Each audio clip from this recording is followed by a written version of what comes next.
Hi there, everybody. I'm Katie Armstrong. Thank you so much for joining this webinar. Many of you know me as the owner of the Om Collection and found this webinar that way, but you may not also know that I am a human potential coach. I've recently started a company called Inspired Living, and I am called to bring some of the coaching services that I offer to my Om Collection community. And today, I wanted to just kind of tap into a few of the things that I believe can really serve you. They're quick and easy integrations into your life, but they can make a huge impact. I also just wanted to mention that starting in October, we've got a 90-day reset that I'm launching. It will allow you to do an assessment of every area of your life, and we will systematically work through all these different areas so that by January 1st, you will actually be primed and ready to really take 2020 by like the proverbial balls. What I mean by that is so many people set New Year's resolutions, but then they fall short and they can't keep it going. Like gym memberships flourish the first couple weeks of the year, but by February, the numbers are down again. And what I've found is that you actually have to be primed and ready to follow up on goals. And that usually means a healthy, holistic lifestyle. And that's what we're going to create and generate over the first 6 weeks of the program, so that by the time January rolls around, you've already set your goals, you've already started to work through any sort of self-limiting beliefs or obstacles in your life so that you can actually flourish. Today, however, I want to really talk about something that I think needs to be brought out into the light. And it's the fact that so many of us feel like we're called to do something, called to be something, and yet we constantly keep tripping over our own sense of self-doubt and fear, and we can never actually build the life that we love. And what I truly believe and what lights me up is that our world is going to be the best world when every single one of us is the best individual. When we're happy and thriving, we're nicer to the people around us. When we're following our passion and purpose, then what we are like divinely inspired to be and do is out there in the world. And I see that as each individual person being like a beautiful flower, and together we make a super healthy ecosystem, and that's how we're going to make the world a better place. So if you, like me, have run into obstacles, maybe it's literally just a challenge in your life, like I had to quickly do a pivot when I had a natural disaster in my area, and I had to literally pick up my whole life and move. That was an enormous obstacle. Also I own my own business. We run into obstacles all the time. Like when all of a sudden social media becomes the marketing tool of the future, you have to figure out how to do it. Every one of those little personal obstacles, physical obstacles, requires you showing up for it. But the same is true of emotional obstacles. For example, when I decided to leave my job as a lawyer to start my business, I was petrified. I knew my family would think I had lost my mind, which they sometimes still do. And I knew that I was foregoing a really healthy paycheck, and that I had worked for the previous, decades really in school to become what I had become. I was riddled with fear, and it caused me to hesitate for several months.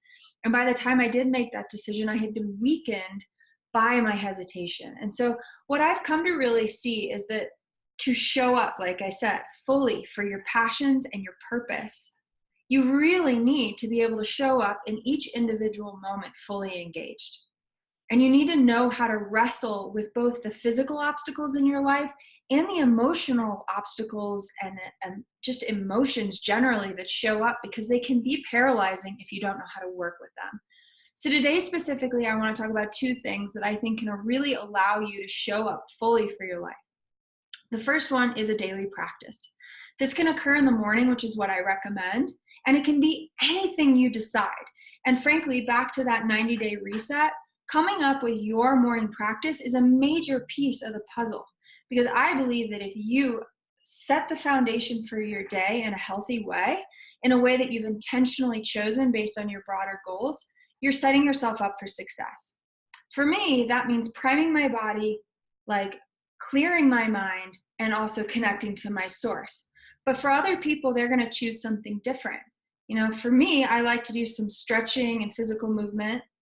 I like to meditate in the morning. And then I actually do some journaling and prayer work, while I also currently am utilizing a celery juice cleanse and a certain supplementation program. If I do that, it takes me about an hour in the morning. I not only feel resourced for the rest of the day, but usually in the course of that hour, something is popped up as, hey, this is your top priority for the day. And I feel ready and excited to pursue that thing, and can feel like conscious and present and aware of whether there are any like emotional issues that are in conflict, which is important because if you had an agenda set for the day and some other priority jumps in, you need to know right away, is this a fear of the thing you had planned? Or is this an intuitive hit of what really needs to get done? That may not be your plan for your day. In other words, if let's say you're in a corporate job and you're just rocking life, but you're not happy. You feel like there's not enough spontaneity in your day. You feel like there's not enough play in your life. Your morning routine may be something very different. It might literally be going on a stroll around the block. It might be playing with your dog or your child. It might be doing a journaling gratitude practice, right? Similarly, if you're dealing with some sort of like health issue, for example, you might choose a morning practice that's totally focused on a healing light meditation, for example, and a certain protocol that you have decided is something you need to do. And by protocol, I mean like people with Hashimoto's, for example, might do a Hashimoto's protocol where they're eating certain foods in the morning, okay? When I say to you, this one habit will transform your life, I want to explain to you why.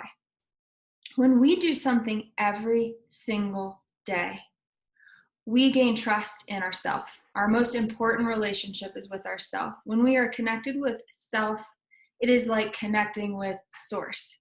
When we are able to show up every single day in the same way, we can see how our emotions can be in flux. We can see how the world around us can be shifting.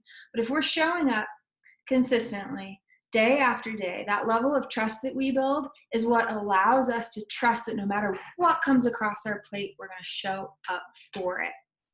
In addition to that, if we're building that trust, we can actually start stacking on top of the behaviors or the morning practice, if you will.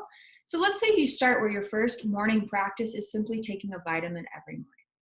That is like a 1-minute exercise, but if you're doing it every single day, after 10, 15 days, you start to trust that you're doing it. After 30 or 60 days, it's become so ingrained in you, it's habitual. And you can start adding on to it. Like, for example, if you're taking a vitamin every single day, maybe at the same time, you decide to do a 10-minute meditation. And after 30 or 60 days of doing that, it becomes habitual.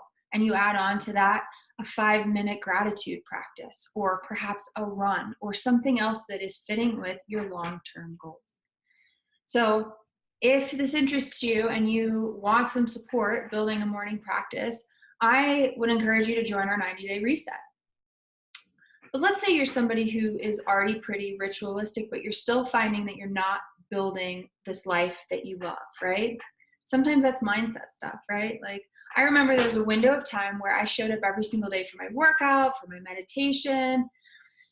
You know, I had actually started overcoming some health obstacles by taking a multivitamin and everything else, but I was dealing with fear.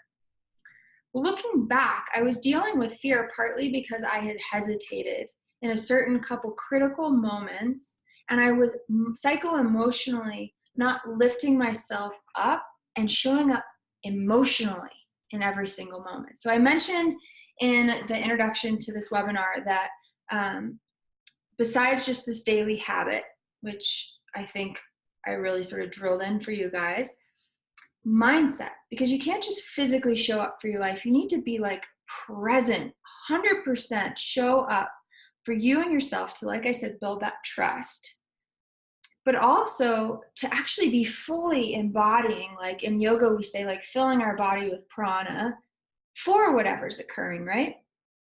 So I like to use mantra work, and I'm a little unconventional. I'm not choosing like ancient mantras. I've done that too, like Om Gam Ganapate Namaha. That's a removing of obstacles mantra to Ganesh. I like to use pretty colloquial phrases that you might see on a motivational phrase on your wall. One of the ones I love, for example, is best day ever. If I can embody best day ever, no matter what the heck is going on in my life, it adds a certain level of joy, a certain level of humor, and it almost allows me to embody this other phrase that I love: trust the process. In other words, I don't have control over everything happening outside of me. The weather is not under my control. Every single person out there's emotional experience is not within my control. But if I have learned to embrace that this, no matter what the heck is happening, is the best day ever, and to quote, trust the process, trust, for example, that a challenge I'm having now is to make me stronger for the future. Trust that an obstacle that is in my way currently might be slowing me down and make sure I'm going the right direction.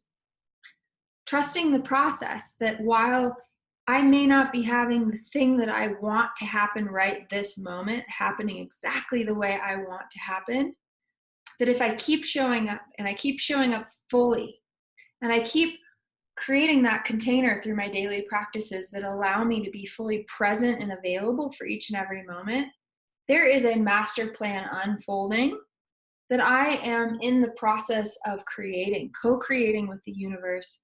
And that if I can embrace that this is the best day ever, I'm going to get the lesson faster.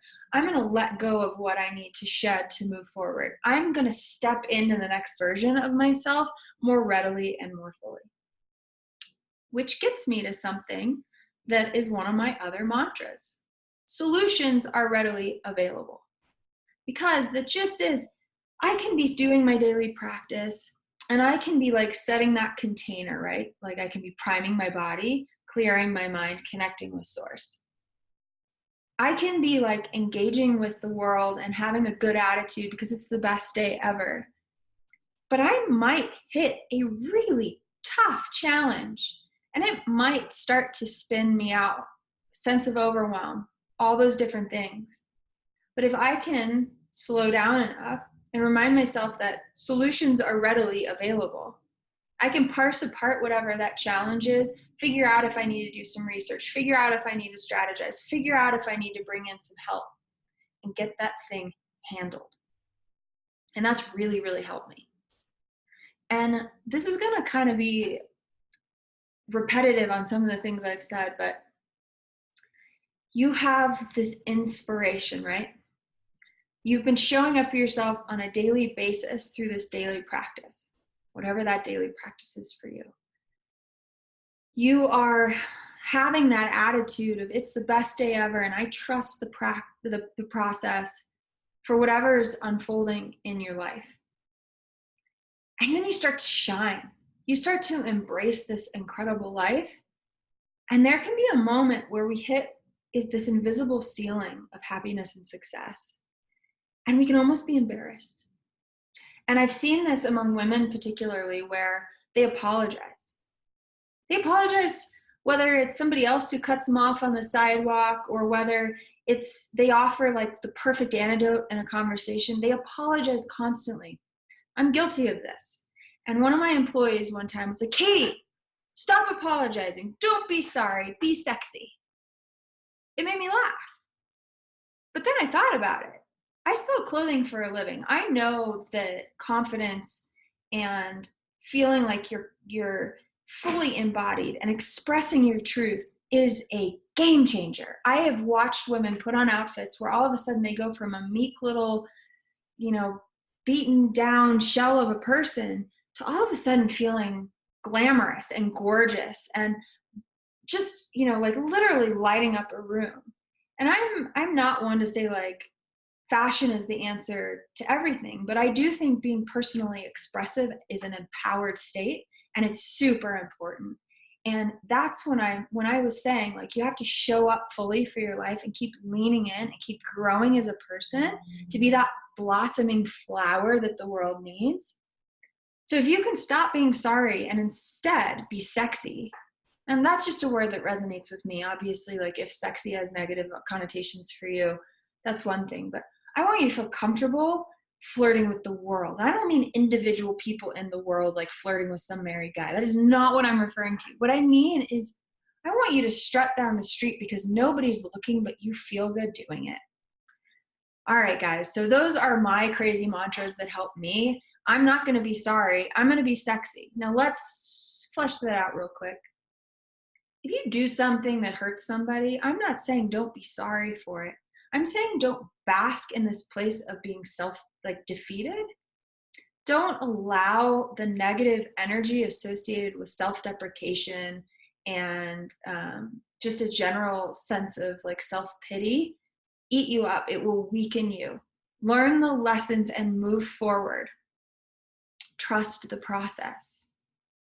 If you feel like you've really done something wrong and you don't even understand why you did that thing wrong, you might need to embody like one of my other mantras, that solutions are readily available. Maybe you need to get some help through a therapist or a friend. Maybe it's time to read a book or start doing some mindset training. Maybe it's time to set some daily practices that will help you start really taking a reflective space on some area of your life that needs improvement, or if you know what needs improvement, you start plugging into your daily routine something that's going to strengthen that muscle that needs strengthening. Anyhow, guys, this is kind of the work I do. Again, I'm a human potential coach. What that means is I basically see you as a whole being, fully resourced to live a absolutely passionate and purpose-driven life. I show up as a coach to help you along the way, to nudge you, to reflect back at you what you're saying to me, to help you strategize when necessary so that you can sincerely move through anything that shows up in your way and actually blossom like I was talking about fully. And I want to bring these lessons to you in a group setting for a 90-day lifestyle reset starting October 15th. If you want more information, you can simply respond back to the email that had these Zoom links in it, or just write into the omcollection@gmail.com. We'll send you information in the coming weeks, and I hope to see you there. If this was useful for you, I encourage you to really take a minute and journal about whether these mantras or other mantras might be useful for you, what areas of your life you're looking to improve, and consider starting a morning practice to actually start building those changes into your life. Thanks so much, guys. Take care.